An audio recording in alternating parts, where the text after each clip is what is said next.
አንዲት እናት ልጇ ከመወለዱ በፊት የደረሰባትን ነገር እንዲህ ስትል ነገረችው።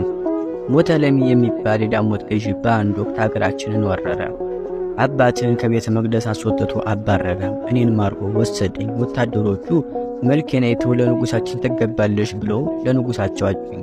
የቤተ መንግሥቱ ወግና ባህል ፍቅር ለምደው ተብሎ ለንጉሱ ከሚዘጋጀው መብል መጠጥ እየቀረበልኝ የቤተ መንግሥት ሴቶች የሚለብሱትን ልብስ ተሰጥቶኝ በተዋበ አዳራሽ ውስጥ ለ40 ቀናት ብቻዬን እንድቀመጥ አደረጉኝ። እኔ ግን ያለበሱኝን ልብስ ተጸየፉት፣ የሚያቀርቡልኝን ምግብ ናኩት። በኃጢአት የተሰበሰበ ነበርና ነቢዩ ዳዊት ከኃላፊ ይልቅ በአደባባዮች አንዲት ቀን ትሻላለች፣ በኃጥእ ድንኳን ከመቀመጥ ይልቅ በእግዚአብሔር ቤት እጣር ዘንድ መረጡ ብሎ የተናገረውን እያሰው በኃጥአን ድንኳኖች የተቀመጥሁባቸውን 40 ቀናት በእግዚአብሔር ቤት ከተቀመጥሁባት አንዲት ቀን አሳነስዋቸው።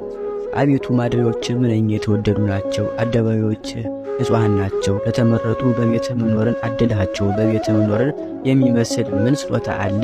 አሁንም ከመረጥሃቸው ጋር በቅድስና ስፍራ መኖር አድለኝ እያሉ ሌሊት በእንባዬ መኝቴን አራሱ። ቀን በሐዘን ሰክሬ ብቻዬን አወራሁ ብላ ይቺ ቅድስት እናት በረጅሙ ተነፈሰችና ንግግሯን ቀጠለች። ቀኑ እየደረሰ ሲመጣ ጨነቀኝ። ሌሊትና ቀን አለቅሳለሁ፣ ዘወትር ጾማለሁ። አምላኬ ወይ መቅደስህን ለአሕዛብ መጋሰሻ እንዲሆን ትፈቅዳለህን? ርስትህንስ ለሌሎች ቤትህንም ለእንግዶች ታደርጋለህን? እያልሁ ሌትና ቀን ለመንኩ። እርሱ ግን አልመለሰልኝም። በመጨረሻ ቀን ንጉሡ ዘውድ ደፍቶ ወርቀ ዘቦ ግምጃ ደርቦ በሰራዊቱ ታጅቦ ሲመጣ አሻግሬ አየሁት፣ ተመለከትኩት። ጸጉሬን እየነጨው ደረቴን እየደቀው ከመሬት ወድቄ ጮኽሁ።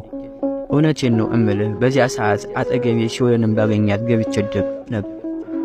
እንደ ተደፋው የሳቅ ድምፃቸው ይሰማኛል፣ እየቀረቡኝ ነበር። ነገር ግን ድንገት አንዳች እንግዲህ የሆነ ንውጽውጽታ ተሰማኝ። ደንግጬ ስነሳ ቦገግ ያለ ብርሃን ታየኝ።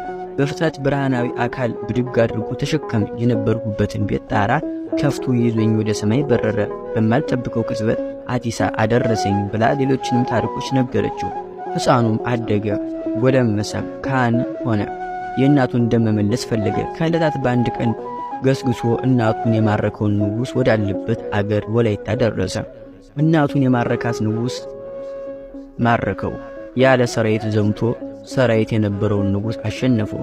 የእግዚአብሔር ልጅ ፍስሐ ጽዮን የኛ ሐዋርያ ተክለ ሃይማኖት የመጀመሪያ ሥራው አባቱን አሳዶ እናቱን ማርኮ ሲያሰቃይ የነበረውን ንጉሥ ማስተማር ነበር። አሳመነው፣ አጠመው። ጠላትን በፍቅር ማሸነፍ እንዴት ያለ ጥበብ ነው! አባ ተክለ ሃይማኖት